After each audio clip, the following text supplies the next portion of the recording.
Alors, salut tout le monde, un bref communiqué au sujet de la fermeture de Radio-Québec par YouTube et Facebook cette semaine.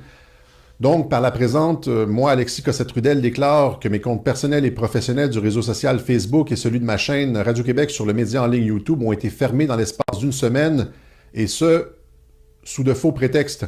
Je n'ai jamais fait d'incitation à la haine ni tenu de propos diffamatoires, et surtout, je n'ai jamais opéré de campagne de désinformation sur la COVID-19.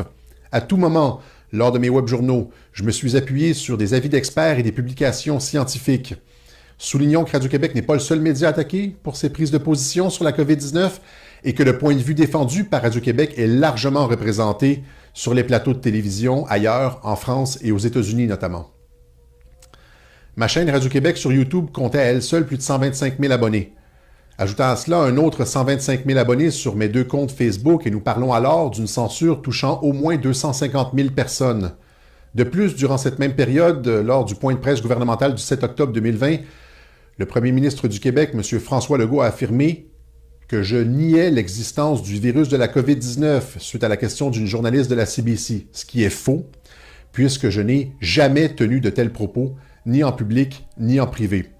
Les propos que le premier ministre Legault a tenus à mon égard lors de son point de presse du 7 octobre étaient donc diffamatoires et constituaient une atteinte à ma réputation.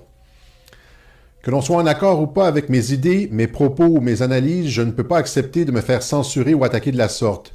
Je n'ai par ailleurs reçu aucun soutien de la part des médias traditionnels dans cette affaire touchant la liberté d'expression. Cette atteinte à ma liberté d'expression est extrêmement grave dans une démocratie comme le Canada.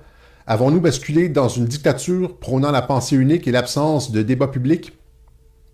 Ces mêmes médias devraient s'interroger sur leur impartialité. Malgré la censure injustifiée dont j'ai fait l'objet de la part de Facebook et YouTube, je continuerai de communiquer mes analyses et mes points de vue au grand public. À cet effet, j'invite la population à me rejoindre sur les réseaux Twitter, Vimeo surtout, et aussi VK. Merci.